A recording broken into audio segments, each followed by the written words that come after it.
Setiap yang hidup mesti tahu jalan hidupnya. Untuk mengetahui jalan hidup itu mesti paham pemetaan alur kehidupannya. Dengan itu diharapkan hidup menjadi lebih mudah, nyaman untuk dilalui, dan efektif untuk dijalani setiap titian-titian sampai kembali pada pencipta kehidupan. Karena kita diciptakan sebagai manusia, maka kita mesti mengetahui peta kehidupan kita, tugas kita, kenapa Allah menciptakan kita sampai kembali kepada Allah Subhanahu wa taala. Tadi telah kita urai dalam pembukaan bahwa kita dicipta dengan nama yang khusus, dengan jenis yang khusus, dan dengan misi yang istimewa. Saking istimewanya Allah langsung sampaikan infonya pada para malaikat dan diminta kita memaknai itu semua dengan pemahaman yang dalam. Quran surah ke-15 ayat ke-28 tadi telah kita uraikan, wa idz qala rabbuka lil malaikati inni khaliqun basyara. Ketika Rabbmu berfirman pada para malaikat, aku, bahkan kalimat akunya menggunakan taukid tuh. Taukid itu penguat. Jadi kalau misalnya Anda menemukan kalimat dalam Quran dimulai dengan kata inna, anna dan sejenisnya, itu menunjukkan informasi yang disampaikan mendapati penekanan yang kuat. Bahasa cepatnya penegasan. Padahal Allah bisa katakan begini, wa idz qala rabbuka lil malaikati khalaqtu basyara. Tapi Allah kemudian memilih redaksi yang ingin memberikan penegasan yang kuat pada setiap hamba. Ini aku benar-benar telah ciptakan ya. Kalian jangan ragu ya. Aku tegaskan nih. Aku telah menciptakan makhluk yang bukan malaikat, bukan jin, bukan hewan. Dan ini sangat istimewa. Saya, Anda, kita saat diciptakan oleh Allah itu makhluk istimewa. Kita mesti bangga. Bahkan di Quran surat 17 ayat ke-70, paling kanan di pertengahan di mushaf, itu disebutnya makhluk mulia, tak? Teman-teman, makhluk mulia. Perhatikan kalimatnya, walaqad karramna bani Adam. Kami telah muliakan semua anak cucu Adam. Kita ini makhluk mulia. Gak pernah ada statement Quran mengatakan misalnya hewan mulia, gak ada. Malaikat misalnya, ada kalimat-kalimat pujian, tapi tidak seindah apa yang disampaikan Allah kepada manusia. Biasanya kalimat-kalimatnya spesifik. Imma Jibril saja, imma Mikail saja, atau yang lain saja, tapi manusia tidak. Semua anak cucu Adam manusia. Kata Allah, karamna bani Adam, kami ciptakan semuanya mulia. Kami jadikan semua mulia. Disebutkan 7 kali dalam Al-Quran kalimat bani Adam. Jadi saya ingin katakan, kita mesti bersyukur kepada Allah, diciptakan dalam keadaan yang sangat mulia. Tampilan fisiknya terbaik. Makanya disebut ahsan. Tadi imam kita saat maghrib di rakaat kedua membaca Quran surah 95. Wattini wazzaitun wa turi sinin wa hadzal baladil amin laqad khalaqnal insana fi ahsanit taqwim. Ahsan itu bentuk superlatif dalam gramatikal bahasa Arab. Disebut af'alut tafdil yang menunjukkan keutamaan. Jadi kalau ada bentuk makhluk yang bagus, ini yang paling bagus. Takwim itu dari kata qamah, sifat fisik. Jadi dari tampilan fisik saja kita sudah sempurna.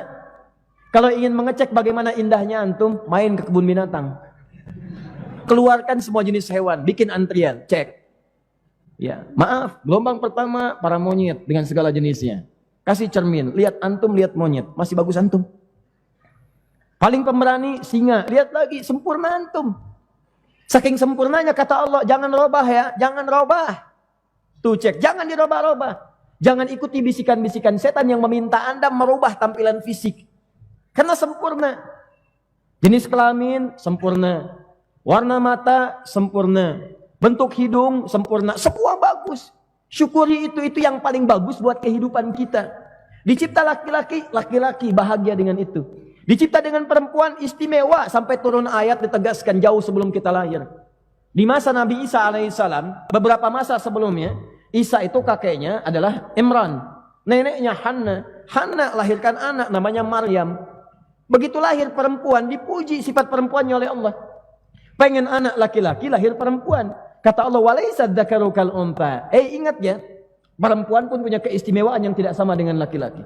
Jadi kalau Anda tercipta jadi perempuan, syukuri itu. Laki-laki bahagia itu sempurna. Jangan laki-laki pengen perempuan, sudah perempuan pengen jadi laki-laki. Apa kabar? Baik. Buang waktu. Nama Nia. Nama Nia. Nama lengkapnya apa? Kurniadi. Kurniadi. Panggilan Adi, gitu kan? Susahnya semua tampil. Balikin. Jadi teman-teman sekalian, kita ini sempurna, bashar. Tapi lebih daripada itu, kesempurnaan fisik. Bukan hanya sekedar dibahagiakan dan disyukuri.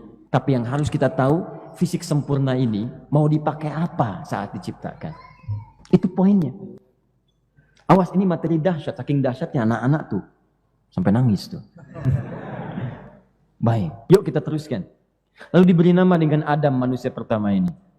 Quran surah kedua ayat 31. Teruskan. Ya, wa 'allama Adam al-asma'a kullaha. Saya lewat dulu yang ayat 30-nya untuk memberikan namanya dulu. Adam. Adam diciptakan manusia pertama untuk memberikan gambaran kepada kita setiap fisik yang tercipta namanya manusia, nama umumnya manusia dengan segala tugasnya. Tapi setiap nama ini boleh diberikan kemudian harapan-harapan, doa-doa yang dengan nama yang melekat kepadanya diharapkan kemudian tercapai dengan penuh kebahagiaan saat menjalani masa hidupnya. Maka manusia pertama diberi nama dengan Adam. Ada yang menyebut dari Adimul Ardi, ya, yang manusia pertama yang sumbernya dari saripati tanah. Ya, selebihnya silahkan berikan nama-nama yang terbaik yang dengan itu ada harapan-harapan keindahan. Nanti kita akan lihat turunan-turunannya. Nah, yang penting kita tahu, manusia lahir dicipta.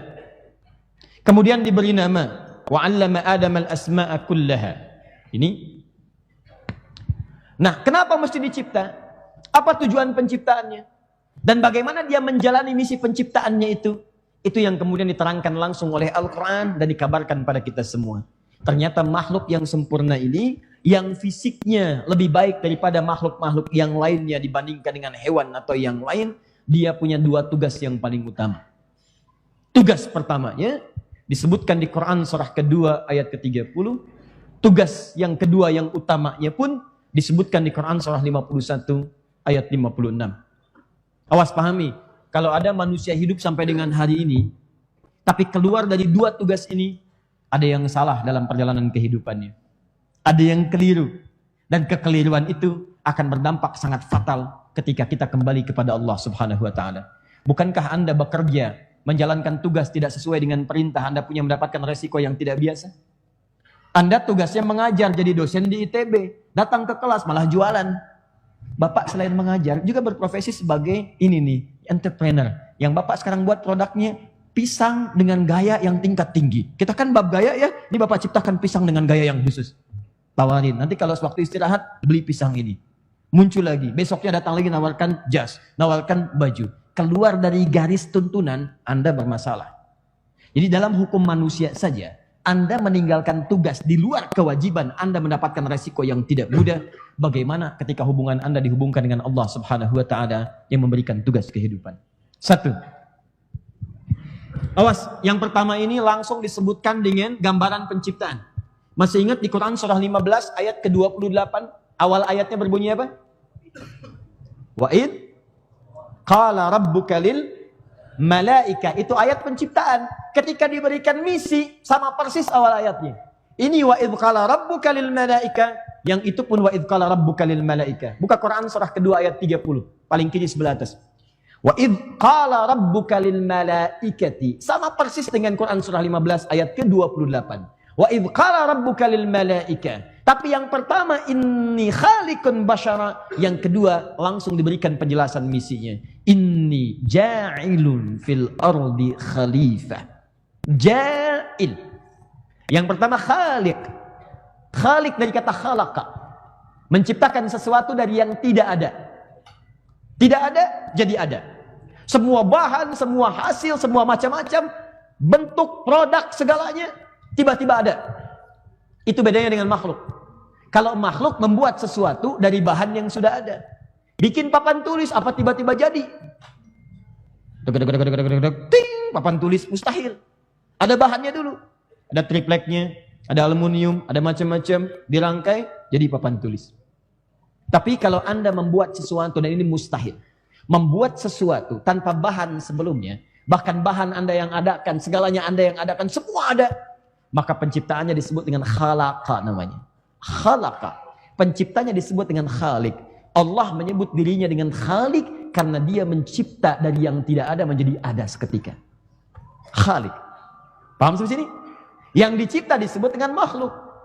Nah, tapi kalau sesuatu sudah ada, sifat Allah mustahil menciptakan sesuatu makhluk tanpa fungsi. Mustahil. Nyamuk yang sekecil itu ada fungsinya. Semut ada fungsinya. Apalagi manusia yang besar. Manusia yang hebat, mustahil lolos dari fungsi. Jadi kalau Anda ingin melekatkan fungsi pada sesuatu yang sudah ada, kalimatnya menggunakan ja'ala. Yang memberikannya disebut dengan ja'ilun. Misal, ini apa? Spidol. Apa fungsi spidol? Belum tentu. Kalau saya katakan ini untuk melontar yang ngantuk. Maka apa bahasa Arabnya? Inni ja'ilul qalama ramyan linnu'as. Superman? Ya. Saya ingin jadikan spidol yang ini khusus untuk melontar yang ngantuk. Itu ja'il namanya. Nah, Allah sudah menciptakan manusia, Bashar diberi nama dengan Adam dengan segala nilai keturunannya. Apa fungsinya itu semua? Mesti ada. Maka kata Allah, inni ja'ilun fil ardi khalifah. Saya ciptakan makhluk baru ini dengan misi khusus. Saking hebatnya misi ini, malaikat tidak bisa menjalaninya. Karena desain penciptaan fisiknya tidak memungkinkan ia menjadi khalifah di bumi. Cuman manusia ini yang bisa jadi khalifah. Nah, jadi tugas pertama kita adalah sebagai khalifah.